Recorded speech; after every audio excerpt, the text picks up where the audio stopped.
दोस्तों, पिछले एक महीने से अमेरिका, इजराइल और ईरान में युद्ध चल रहा है। तो वहीं अमेरिका के सरफिरे राष्ट्रपति यानी कि ट्रंप ने ईरान को एक बार फिर से चेतावनी दी है कि अगर कल तक ईरान ने उनकी शर्तें नहीं मानी और समझौता नहीं किया तो वो ईरान को नरक बनाकर रख देंगे और इसके लिए ईरान ही जिम्मेदार होगा। अभी मुसीबत ईरान पर आई है, पर छाती हमारे देश के लोगों की फटी जा रही है। रोना धोना ये लोग लगातार कर रहे हैं। मतलब ये लोग बांग्लादेश में हिंदुओं के मारे जाने पर तो शांत रह लेते हैं, अपने ही देश यानी कि कश्मीर में जब हिंदुओं का नरसंहार किया जाता है तब इन लोगों की आवाज नहीं निकलती। तो ईरान को लेकर ये लोग लगातार छाती पीट रहे हैं, जिसको लेकर अमन चोपड़ा और सुहेल खान ने इनसे जमकर मजे लिए। बाकी क्या हुआ हमारे आज के इस बहस में, इस डिबेट में, आप खुद देखिए। सर, आप सबका बहुत बहुत स्वागत। लेकिन पहले मेजर गौरव आर्या, मैं आपसे शुरू कर रहा हूं।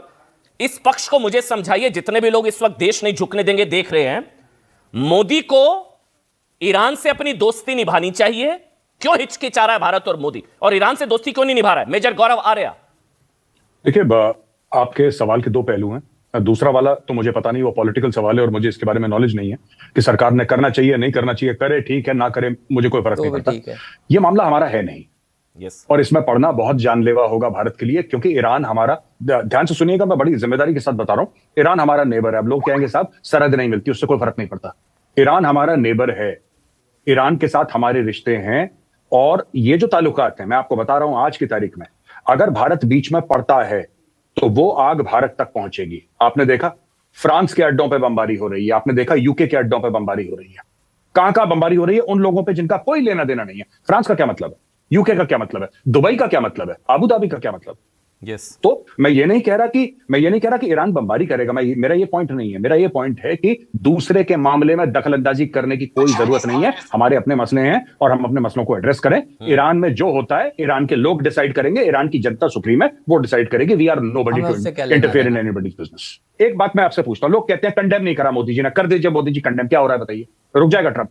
आप करिए कंडेम। आप सवेरे शाम 10 ट्वीट करिए कि मुझे बहुत बुरा लगा। आपको बुरा लगा तो उसको क्या फर्क पड़ेगा? उसको देखिए, वो जीने मरने की लड़ाई लड़ रहे हैं। सबसे पहले हमें ये समझना पड़ेगा कि वो जीने मरने की लड़ाई लड़ रहे हैं। वो क्यों मार रहे हैं सबको? 5 स्टार होटल में मिसाइल क्यों मार रहे हैं? वो ड्रोन क्यों मार रहे हैं? क्योंकि वो कह रहे हैं कि अगर हम डूबेंगे, हम तो डूबेंगे सनम, साथ में तुम्हें भी ले डूबेंगे। पूरा स्ट्रेट ऑफ हॉर्मुज उन्होंने ब्लॉक कर दिया। क्यों? क्योंकि वो इस नहज पे आ गए हैं। अब वो कह रहे हैं कि सब बर्बाद हो जाएंगे। और ईरान की सरकार जो भी बची कुची है, उसने बोला है कि Islamic revolutionary guard core is working independently, हमारा कोई लेना देना नहीं है, जिसका मन चाहे जहां मिसाइल मारे उसकी मर्जी। ये हालत हो गई है ईरान में। तो हम जितना दूर रहें साहब, हमारे लिए उतना बेहतर है।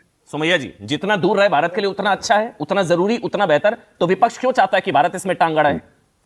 नहीं, बिल्कुल। देखिए, राजनीतिक और राजनीतिक तरीके से अगर गौर करे जाए तो मैं आर्या जी की पूरी बातों से सहमत हूँ कि उस जंग से हमारा डायरेक्टली लेना देना कोई नहीं है।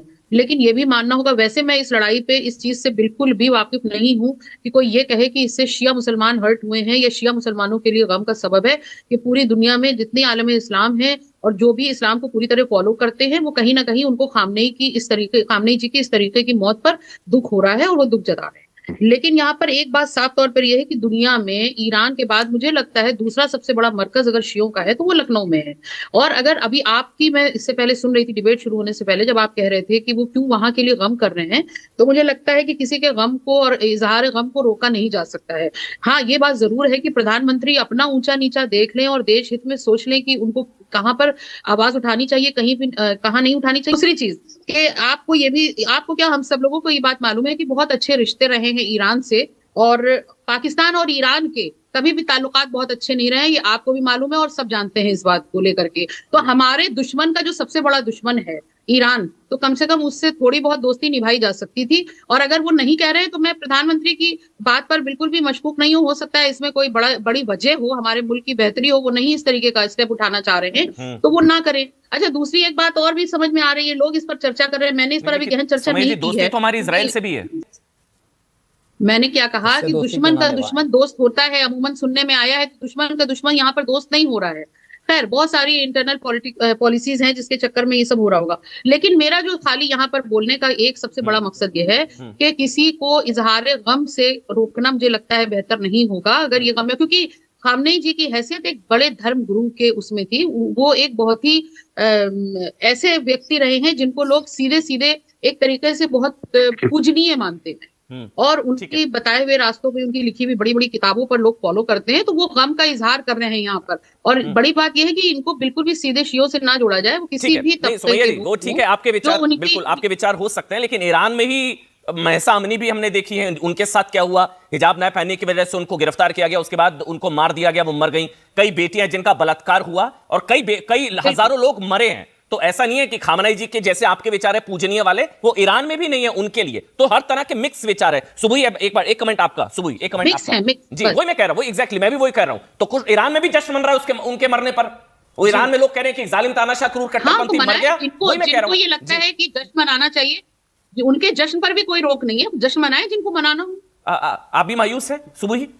जी, आपका भी दिल दुख रहा है, कलेजा मुंह को आ रहा है? अमन, देखिए, मैं एक भारतीय मुसलमान हूँ, रमज़ान के महीने में होली भी मना रही हूँ, आराम से हम अपनी इबादत भी कर रहे हैं, अपने घर में सुरक्षित भी हैं, इफ्तार भी कर रहे हैं, सेलिब्रेटेड भी हैं और सिक्योर भी हैं। तो मेरे पास मातम मनाने का कोई कारण नहीं है, पहली चीज़।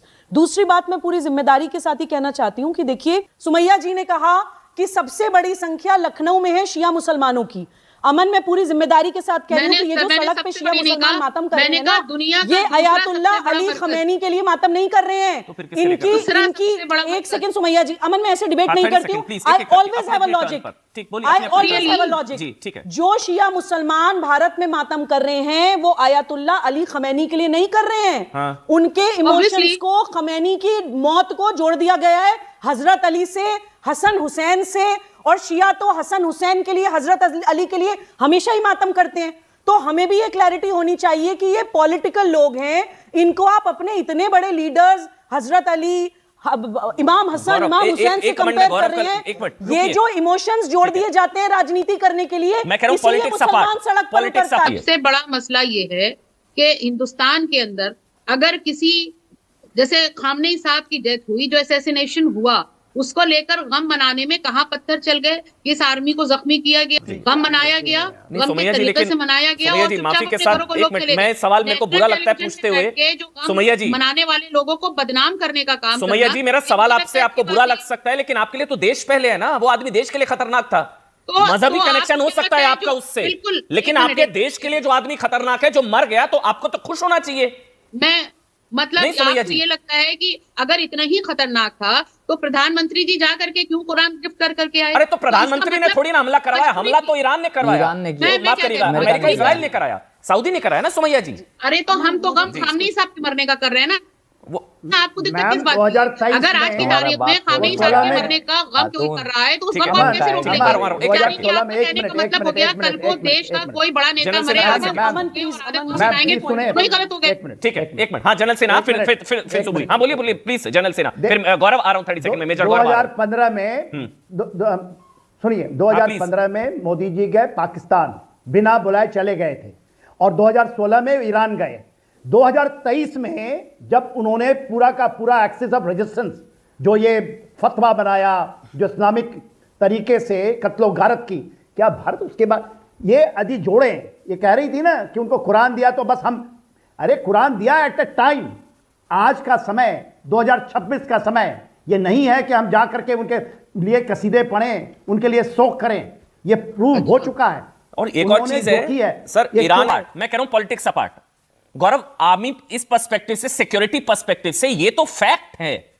चाहे 71 की जंग, चाहे ये ईरान ने तो इंदिरा गांधी को भी धोखा दिया, चाहे 71 की जंग, चाहे 65 की जंग। फैक्चुअली अगर मैं आपसे समझना चाहूं, tell me if I am wrong, चाहे 71 की जंग थी, चाहे 65 की जंग थी, ईरान ने तो धोखा दिया। और खामनेई का जो पर्सपेक्टिव था सीए दंगे के दौरान, या इसके अलावा जब दिल्ली में दंगे हुए थे, उसमें भारत के मुसलमानों को लेकर मुस्लिम देशों को इंटरफेयर करना चाहिए, ये तो सारे फैक्ट्स है ना।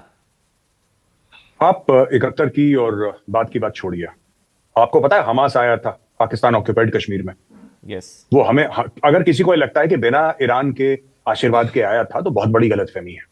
मैंने ऑन रिकॉर्ड यह बोला है कि अगर ये रेजिम चली कि कश्मीर में आग लगा देंगे जिस दिन इनके पास न्यूक्लियर वेपन्स हो गए, इनके पास जिस दिन न्यूक्लियर वेपन हो गए, कश्मीर में आप आग बुझा नहीं पाएंगे, पूरे देश में आग लगाएंगे। That is the nature of this regime. पर अमेरिका ने यह गलत करा कि इनको ये काम, इजराइल ने यह बहुत बुरा करा, ये काम उनको 20 साल पहले कर देना चाहिए था। बहुत लटका दिया उन लोगों ने, और अभी भी जो कर रहे हैं वो बहुत मुझे नहीं, ये फैलावा इतना नहीं होना चाहिए। आप सर्जिकल स्ट्राइक करिए, आपको जो करना है करिए, कर कुरा के खत्म कीजिए। अबे फालतू में रायता फैल रहा है, this is not good. But this man, अभिनय की बात कर रहा हूं, बहुत खतरनाक, बहुत ज्यादा खतरनाक। और जो लोग कह रहे हैं ना पॉलिटिकल, अब मैं उनका नाम नहीं लूंगा, बट जो कह रहे हैं कि साहब ये है और ये भारत के बड़े मित्र थे, हाँ, at a national level Chabahar port हमने बनाया, वहां पे हम लोग करा, वो सब बातें ठीक हैं, लेकिन आइडियोलॉजिकली देखिए, आप एक बात करिए, जो अभी हमारी बहन बोल रही थी, मेरे बाद जिन्होंने बोला था, तो वो कह रही थी कि साहब सारे मुसलमान बड़े गमगीन हैं। मुसलमान तो मरवा रहे हैं उनको। जो आपने वॉशिंगटन पोस्ट का हवाला दिया, आपने क्या हवाला दिया? आपने बोला कि सऊदी अरब के क्राउन प्रिंस ने बोला कि निपटाओ उसको यार, तुम क्या देरी कर रहे हो? पाकिस्तान कह रहा है एयर स्पेस लो, जमीन लो, मारो उसको। तो ये तो खुद मरवा रहे हैं भाई। अगर आप किसी को न्योता देंगे कि आओ मारो, और दूसरा आएगा, तो फिर नेतन्याहू, ट्रंप विलेन कैसे हो गए? जो असली विलेन है वो पाकिस्तान है, आसिम मुनीर है, जिसने जगह दी। असली अगर आप कहना चाहते हैं तो सऊदी अरब का किरदार क्या है फिर?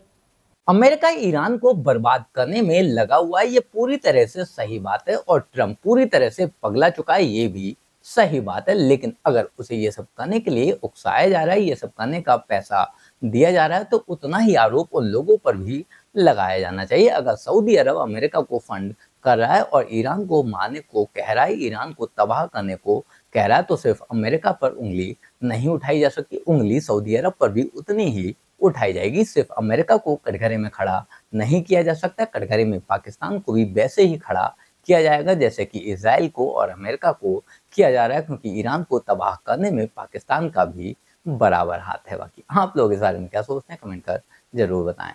जल्द मिलते हैं किसी नए वीडियो में नए टॉपिक के साथ। तब तक गुड बाय, नमस्कार, जय हिंद।